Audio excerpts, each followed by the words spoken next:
नमस्कार प्रिय दर्शकों, आप सभी को आप सभी का स्वागत है। आज हम चर्चा करेंगे कि गृह में यानी हमारे घर में राहु से कितना हमारा ग्रह पीड़ित उत्पन्न होता है। राहु ग्रह से हमारे गृह में किस संबंधी पीड़ा उत्पन्न होती है। अगर किसी कारणवश अगर हमारे गृह में राहु अगर पीड़ित हो जाते हैं, राहु ग्रह से पीड़ित अगर हमारा गृह हो जाता है तो उस गृह घर में क्या क्या चीज कमियां उत्पन्न करते हैं, हमको किस तरह से परेशानी व्यतीत करना पड़ता है। कि हमारे राहु ग्रह से हम जानेंगे कि हमारे निर्जीव कुंडली में यानी सजीव कुंडली में किसी ग्रह का अगर योग चलता है या दशा महादशा अंतर दशा प्रत्यंतर दशा या सूक्ष्म दशा कोई भी ऐसा चल रहा है तो उसमें क्या है कि हमारे शरीर को अधिक पीड़ा उत्पन्न करते हैं, संघर्ष भी अधिक कराते हैं, किसी रोग का भी सामना करना पड़ता है, हमको शत्रुओं का भी सामना करना पड़ता है। तो अगर हमारे गृह में यानी गृह कुंडली में यानी कि निर्जीव कुंडली में दो प्रकार की कुंडलियां होती है। मैं पूर्व में भी बता चुका हूं कि सजीव एवं निर्जीव दो प्रकार की कुंडली है। अगर सजीव कुंडली आपकी उत्तम है तो निर्जीव कुंडली में किसी कारणवश अगर कोई ग्रह दूषित हो जाते हैं या उस ग्रह का दशा या महादशा अगर उत्तम फलदायक नहीं होता है तो हमारे लिए बहुत पीड़ा कारक योग बनाते हैं। तो मैं आज उसी विषय पर चर्चा कर रहा हूं कि आपके गृह में आपके घर में किसी कारणवश अगर राहु से जनित अगर दोष उत्पन्न होता है तो कौन कौन से दोषों का कारक होते हैं। राहु को एक प्रधानता उनको छाया ग्रह का दिया गया है। राहु वायु तत्व की प्रधानता उनको भी दिया गया है। जिसे शनि को वायु तत्व का प्रधानता दिया गया है, वैसा ही हमारे यहाँ ज्योतिष शास्त्र में एवं वास्तु शास्त्र में राहु को वायु तत्व की प्रधानता दी गई है। तो वायु तत्व वाले हमारे ग्रह होते हैं, राहु जैसे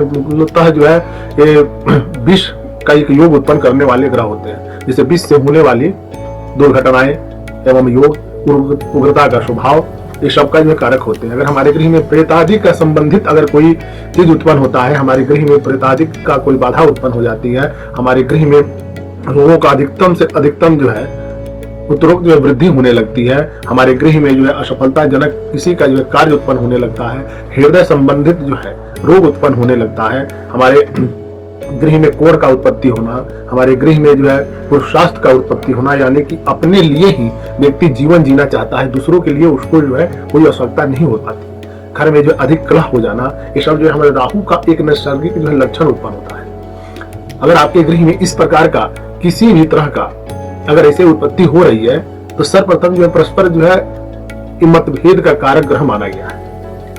तो अगर आपके गृह में राहु अगर पीड़ित करते हैं तो गृह स्वामी को यानी कि रहने वाले उस व्यक्ति को यानी जो लोग गृह में स्थान अपना बनाते हैं और उसमें अगर रहते हैं तो उनको इस प्रकार की कमियां उत्पन्न करने लगते हैं। तो अगर इस प्रकार की अगर हमारे यहाँ स्थिति उत्पन्न हो रही है तो मैं इस चीज को ही जानूंगा कि हमारा राहु ग्रह वास्तु पुरुष को पीड़ित कर चुका है। तो अगर आपके गृह को घर को वास्तु पुरुष अगर पीड़ित होते हैं तो उसमें रहने वाले व्यक्ति को नाना प्रकार का कठिनाइयों का सामना करना पड़ता है। तो अभी मैं बता रहा हूँ आपको, अगर आपके यहाँ ऐसा चीजों का उत्पत्ति हो रहा है, ऐसे अगर आप परेशानी हो रही है तो इसका मूलतः कारण बनता है हमारे राहु ग्रह। राहु ग्रह होते हैं हमारे गृह का सबसे वरिष्ठ श्रेष्ठदायक योग माना जाता है। राहु हमारे होते हैं नैऋत्य दिशा का स्वामी होते हैं। नैऋत्य दिशा यानी कि वास्तु पुरुष का पैर का स्थान माना गया है। इस चक्र में आप देख सकते हैं कि गृह का निर्माण हुआ है, गृह है हमारे घर को जब भी हम बनवाते हैं तो हम कोई ऐसा भी दिशा में कोई ऐसे स्थान न बनाते हैं जो हमारे वास्तु के विरुद्ध उसको माना गया है। वास्तु विरुद्ध एक नक्शा बन जाती है जो कि आपके यहाँ वो वास्तु के सिद्धांत से नहीं है। मूलतः हम वास्तु का विचार करते हैं, जो वास्तु का हम निर्माण कर रहे हैं, अगर किसी भी ग्रह का हम निर्माण करते हैं तो हम अपने अनुसार ही उस गृह को निर्माण करेंगे कि मैं उसमें अगर रहता हूं तो कितना सुकून से रह सकूं। इस चीज पर विचार करते हुए आप अपने गृह को अच्छे, सुंदर एवं सुखमय बना सकते हैं। अगर आपके गृह में किसी कारणवश अगर कोई ग्रह आपके पीड़ित हो जाते हैं और उस ग्रह का आपको फल नहीं प्राप्त हो रहा है तो उसका मूलतः कारण यह बनता है कि आपके गृह में यानी कि आपके वास्तु पुरुष को ग्रह पीड़ित कर चुका है। तो उससे संबंधित आप किसी भी कार्य को अगर उत्तम प्रकार से अगर आप करें तो आपके वो ग्रह उत्तम फलदायक योग बन जाते हैं। अगर आपके गृह में राहु से जनित अगर दोष उत्पन्न होता है तो सर्वप्रथम आपके यहाँ तो परस्पर किसी का एक दूसरे से कभी तालमेल नहीं बनाता है, तो कलह की उत्पत्ति करने लगता है, रोगों का कारक भी बन जाता है, आपके काम में और जनक परेशानियां उत्पन्न करता है। क्योंकि राहु हमारे नैऋत्य दिशा का स्वामी होते हैं, उनका दृष्टि परस्पर यानी कि ईशान पर पड़ता है तो हमारे बृहस्पति को दूषित करते हैं, तो गृह में विद्या वाणी की कमियां उत्पन्न होने लगती है। तो अगर आपके गृह में इस प्रकार का किसी भी तरह की अगर परेशानियां उत्पन्न हो रही है तो राहु ग्रह से जनित जो है दोष उत्पन्न हो चुका है। उसको यथावत जो है शीघ्र जो है उस पीड़ा से मुक्ति पाने के लिए आप जो है राहु ग्रह से जनित उपचार अगर करते हैं तो आपके लिए श्रेष्ठदायक बन जाता है। हमारे गृह में सर्वप्रथम इस चीज को दिखा करके विचार किया जाता है कि हमारा स्थान कौन सा किस ग्रह से संबंधित बनता है।